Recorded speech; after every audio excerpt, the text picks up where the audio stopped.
Hey, what's up guys, Kobe Cheese here, and I'm doing a video here this time, not to show you the actual gameplay of Diablo 3, but some of the really neat mechanics that they've added in that are just going to make the game just more enjoyable and easier to play and things like that, and some of the crafting that you can do. So, real quick, I just wanted to talk about the three unique items that you get here on your slots. You've got a Stone of Recall. So back in Diablo 2, you had portals town portal scrolls, and you had to go buy town portal scrolls, and you can pop those, and you go back to town. Now you don't have to worry about that. You just have a Stone of Recall, brings you back to town on your own.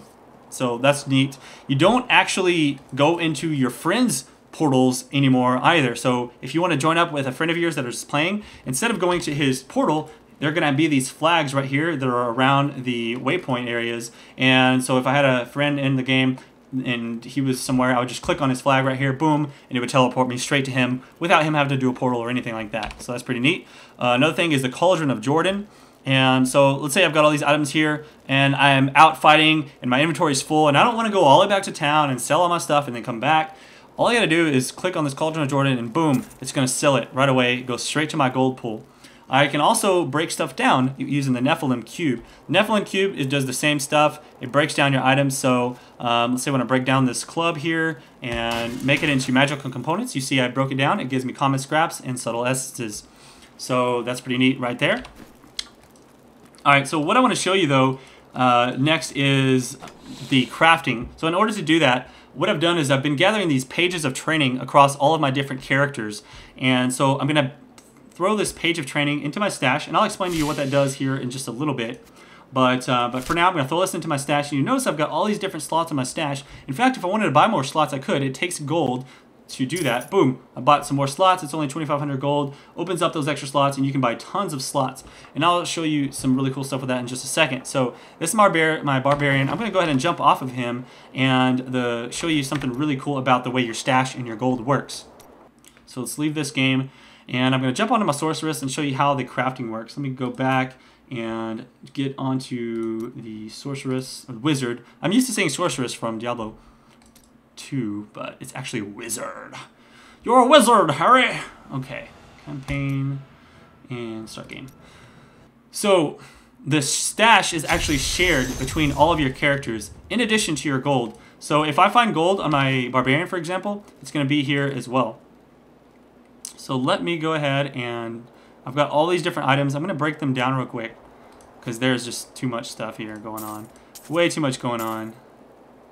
Don't need all that stuff going on. Okay.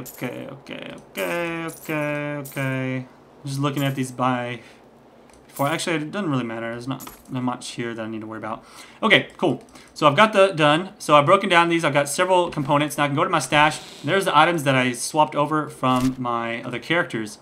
And I am mainly concerned about these pages of training. So what you can do is once you get 5 pages of training, you right-click it, it turns into a tome of training. And then you can give that tome of training to your blacksmith, and it'll upgrade his abilities. So the blacksmith is... The cool thing about the blacksmith is it's shared between all of your different characters. So he's already upgraded several bits. I've been upgrading him quite a bit. He's level 2 journeyman right now, and he's learned quite a few different skills and things that he can build for my characters. Now, if I log into a brand new character, level 1, they can actually access the same blacksmith or whatever. So I don't have to worry about, only having just blacksmith on one character and have to switch back to that blacksmith every time I want to craft items. All I have to worry about is getting the crafting items to him. So, for example, if I want to make some items, all I got to do is go up here, and he's got some pretty cool stuff. You can make these rare items. A lot of the stuff that you make on your blacksmith is going to all have random properties, and that's the main thing about Diablo 3. And it was the main thing about Diablo 2 as well, is a lot of the items they had random properties, so they can be good or they can be bad. And so they've got some base stats that they're always going to have. For example, this shield, let's see, let me just do a weapon because weapons are more fun. Journeyman Executioner Sword. So this is supposed to be a really cool sword. You have to be level 17 to use it.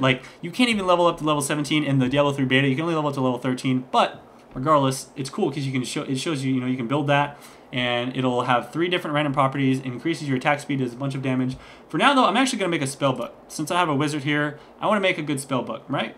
So in order to make a rare spell book, it'll add extra damage for me, and it'll add 3 random properties. So all I need is these Fallen Tooths, Subtle Essences, and Common Scraps. I've only got a few Fallen Tooths. You don't find those as much. You more find those from disenchanting rare items, which you can find rare items from killing bosses for the first time, such as Leoric. If I were to go back and kill Leoric now, he would only drop magic items, not rare ones. But that's just kind of an example. Let's see. So I'm going to craft one of those spellbooks, and let's see what happens. Boom. So it gave me a couple of different things. It gave me extra precision, grants me 1 arcane power per critical hit. That's cool. So every time I crit something, I get extra arcane power. That just helps me regain this power here faster. And increases the base experience rewarded per kill by +3. So that helps you level up faster. That's always fun. Now I can use that instead of this if I want to. This one gives me +10% damage. This one gives me +16%, so it's definitely a lot more. Yeah, see, so that's already way better. Just crafted that, and then I can just disenchant this guy, so I'm not going to need it anymore, and just make more scraps for later. Now, if I want to make more Journeyman spellbooks and maybe sell those to other people, I can do that. So let's craft one of those now. So this one, look at this, and it's going to compare it to the one I just created. This one adds 19% more damage, so this one's like even better damage, and gives me a higher chance of finding magical damage, gives me 2 arcane power per critical hit, so that's even better than the other one. Increases base experience by +4. So yeah, this globe was even better than the one I just created, and that's what I'm talking about the random properties. And so now I can go, if I wanted to, I can go to the auction house or whatever, and I can sell this globe on there. So let me show you the auction house on Diablo 3 and how that works. It's actually very simple. So I just need to leave the game. And the auction house can be accessed without even being in the game at all. So let's see, I go down here to auction house, and let's just do sell. And I don't know, let me think here. All right, so the way the auction house works is you can sort by your different characters or by your shared stash. My equipment, it was on Kobe Cheese. My character. Funny thing is, actually, I named all of my characters Kobe Cheese. They don't have like a thing that says, oh, there's that character name's already taken. You can actually name your character whatever you want. So I probably should have named my character like Kobe Cheese Wizard or something, but whatever. I think it's the first one because that was the first character I created. So yeah, there it is. Globe. So I just need to double click that. Ooh, that's equipped. Okay, that's not the one I want to sell. Where's the other one at? Oh, there it is. Oh, this one. Yeah. Yeah, the one that's not as good. I want to sell the one that's not as good, of course. So I can decide on the price I want to sell it for, which I don't even know how much I should sell it for. But I'm just going to say, let's just say like 6,000 gold or something like that. Buyout price, we'll start it at, buyout price, we'll do buyout like super high. We'll do it at like 9,000. Okay. What, 9,000? Yeah, I know that's what I'm talking about. 9,001. It's over 9,000. Okay. So create that auction. And boom, auction created. And now I can go on there and we can see what other globes. There's probably people's equipment on there that's like way better, but I don't know. We'll see. So equipment, let's select a category. Offhand, add criteria. No, I don't want to add criteria. Orb, and search. Let's see what other orbs are up there. So yeah, they're selling theirs for quite a bit as well, actually. Yeah, theirs aren't really that much better than the one I put up, and they're selling them pretty high, so I should be able to sell that one, no problem. But that's how the auction house works. Now let's say I want to buy something on here. Let's say I just bought this one, buy out. I'm going to buy this out. I don't even know what it is. I just want to show you guys. So I bought that out, boom. And I go to my completed stuff right here, and there it is, Eagle Orb of Memory. Now I can send it to the shared stash, and I can go pick that up from, you know, any of my people's stuff. So, oh wow, what's this? Griswold's Edge. Oh, okay, that's one I already bought. Never mind. So it shows you a history of all the stuff that you've bought in the past, too. It's really cool. It's a lot of little neat features like that in the auction house. Definitely looking forward to it. But hopefully you guys enjoyed this little preview of the different mechanics of Diablo 3 so far in the beta. There's going to be a lot more. I just can't show it to you yet because it's not currently implemented into the game.